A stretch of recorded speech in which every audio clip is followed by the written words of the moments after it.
اگر شما قرآن بخوانید در قرآن هیچ شیعه و سنی وجود نداره، هیچ طریقه نیست. قرآن میگه همه ما مسلمانیم.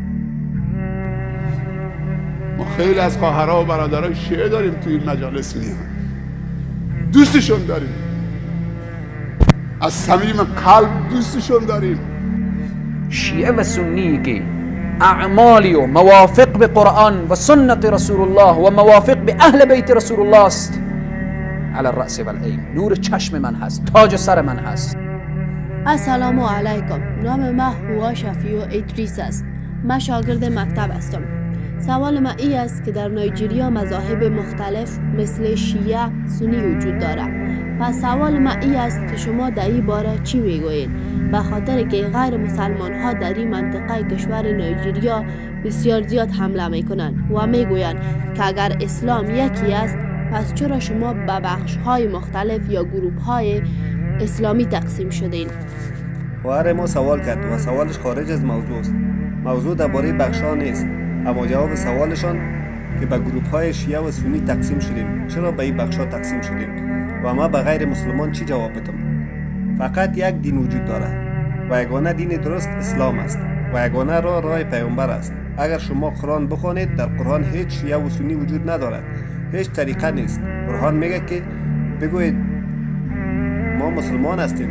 خداوند در سوره العمران چپتر 3 آیت 103 میگه اتسیموا بحبل الله جمیعا ولا تفرقوا، و همه یک جا بر اسمان خدا چنگ بزنید و پراگنده نشوید. و شما به قرآن مقدس و احادیث صحیح حضرت محمد صلی الله علیه و آله و سلم چنگ بزنید و پراگنده نشوید. خداوند به صورت واضح در سوره انعام چپتر 6 آیت 159 میگه بیگمان کسانی که دین خود را پراگنده ساختند و گروه شدند، تو را با آنها هیچ گونه سر و کار نیست. پس گروه ساختن در اسلام حرام است، منع شده. حضرت محمد صلی الله علیه و آله و سلم چی کاره بود؟ آیا او شیعه بود، سنی بود؟ آیا او طریقه بود؟ او یک مسلمان بود. و من سخن خود با سوره العمران چپتر 3 آیت 64 شروع کردم که با گفتن این کلمه خلاص میشه. بگو که من مسلمان هستم، نگفت است که من شیعه هستم یا سنی هستم، فقط بگو من مسلمان هستم. و یا چیزی که باید عمل کنید قرآن و احادیث صحیح می باشد. به هر حقیقت قرآن و احادیث معتبر حضرت محمد صلی الله علیه و آله و سلم عمل کنید و مسائل اضافی را رد کنید. به هر حال شما یک مسلمان هستید. ما مسلمانیم، بنده خدا هستیم. شافعی به حنفی توهین نکنه، حنفی به شافعی توهین نکنه، حنفی و شافعی سنی به شیعه توهین نکنه. اگر دلیل داری مطرح کن، همدیگر رو دوست بداریم. کشور مال همه است، مال شیعه هست، مال سنی هست، مال مسلمان هست، مال غیر مسلمان هست. این کشور مادر ماست، وطن ماست، بالاتر از همه اسلام همه چیز ماست، پدر و مادر ماست. اگر کسی اشتباه میکنه تذکر بدیم. خیلی محترمانه، فرهنگ همزیستی اینجا بلوچ هست، کرد هست، مهاجر افغان هست، بنگالی هست، بندری هست، ترک هست، عرب هست، شیعه هست. من به برادرها و خواهرای شیعه هم گفتم وقتی میاد اینجا تو قیام مهرتم با خودت بیار، دستم نبند، کسی حق نداره چپ چپ بهش نگاه بکن. اگر پید برد که این مهر نباید بذاره، اون موقع خودش نمیذاره. ما خیلی از خواهرها و برادرای شیعه داریم توی این مجالس میان، دوستشون داریم، از صمیم قلب دوستشون داریم. رفتار بعضی از افراد مانع نمیشه که همدیگر رو دوست بداریم. اگر من اشتباه کردم این مانع نمیشه، این اشتباه شخصی منه. قومیت های زیادی تو کشور ما هست ولی همه مسلمانن. این قومیت ها مانع نشه که ما به هم نرسیم و همدیگر رو سیراب نکنیم از عاطفه های زیبا. دنیا میدانی است برای به نمایش گذاشتن هنرهای زیبا، عاطفه های زیبا، مهرورزی. همدیگر رو دوست بداریم، لذت ببریم از دوست داشتن همدیگر. اگر نیازی به نصیحت پیدا کردیم، هر کسی حرف خیر زد اونو بپذیریم. نگاه کن چی گفت، نگاه نکن کی گفت. ما اینجا نیامدیم که فقط نماز تنها بخونیم. آمدیم که قرآن رو بفهمیم.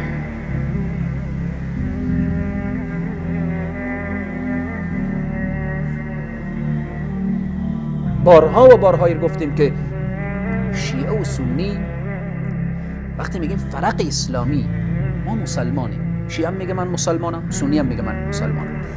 قرآن و احادیث رسول الله صلی الله علیه و سلم، قرآن رو بگذاریم در وسط. الله سبحانه و تعالی میگه من از ابوبکر و عمر و عثمان و علی و سایر الصحابه من راضیم. والسابقون الأولون من المهاجرين والأنصار والذين اتبعوهم بإحسان رضي الله عنهم ورضوان. الله میگه من از اینها راضیم. نعوذ بالله من ذلك. قرآن میگه النبی اولا بالمؤمنین، پیامبر برای شما اولاتر از جان شما، با ارزشتر از جان شما. النبی اولا بالمؤمنین. ادامه چی میگه؟ من انفسهم و ازواجه امهاتهم. و ازواجه امهاتهم. ازواجه زنان پیامبر مادران مؤمنین هستند. عایشه زن پیامبر نبود، ناموس پیامبر نبود. و رسول الله صلی الله علیه و سلم لحظه ای که از دنیا میرن سر مبارک بر زانو و بر سینه ام المؤمنین عایشه گذاشته است. آخرین لحظات خود را رسول الله صلی الله علیه و سلم در خانه ام المؤمنین عایشه صدیقه سپری کردند. آخرین روزهای خود، آخرین ساعتها و ثانیه‌های خود دفن رسول الله صلی الله علیه و سلم در خانه ام المؤمنین عایشه صدیقه هست. شیعه و سنی وقتی وارد مدینه منوره بشه، وقتی در مقابل حجره ام المؤمنین عایشه صدیقه قرار بگیره، یادش نمیاد که این حجره ام المؤمنین عایشه هست.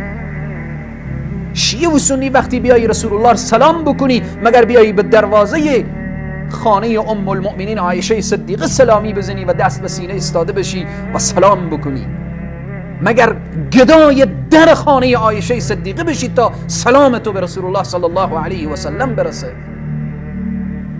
و رسول الله صلی الله علیه و سلم میگن همه امهات المؤمنین من دوست دارم، عایشه از قلب دوست دارم. و صحابه میایه یا رسول الله چی کسی از همه بیشتر دوست داریم؟ میگن عایشه.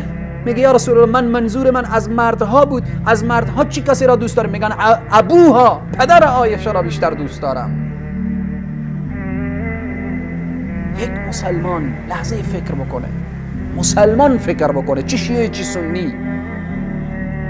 خیلی به عجیب راهی میریم. پیامبر صلی الله علیه و سلم 23 سال آمد کار کرد، 23 سال آمد کار کرد. به 23 سال دروازه وحی بر رویش باز بود.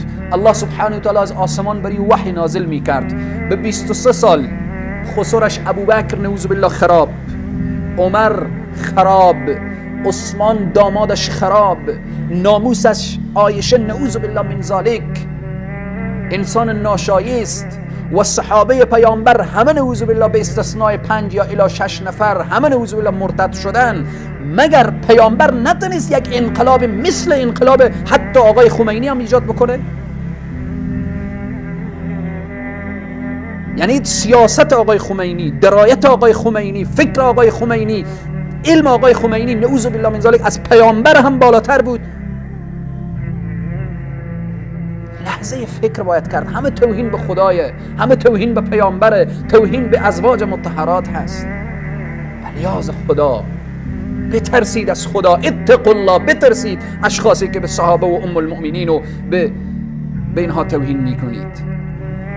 پس باز هم مجددا میگم شیعه و سنی که اعمالی و موافق به قرآن و سنت رسول الله و موافق به اهل بیت رسول الله است، علی الرأس والعین، نور چشم من هست، تاج سر من هست.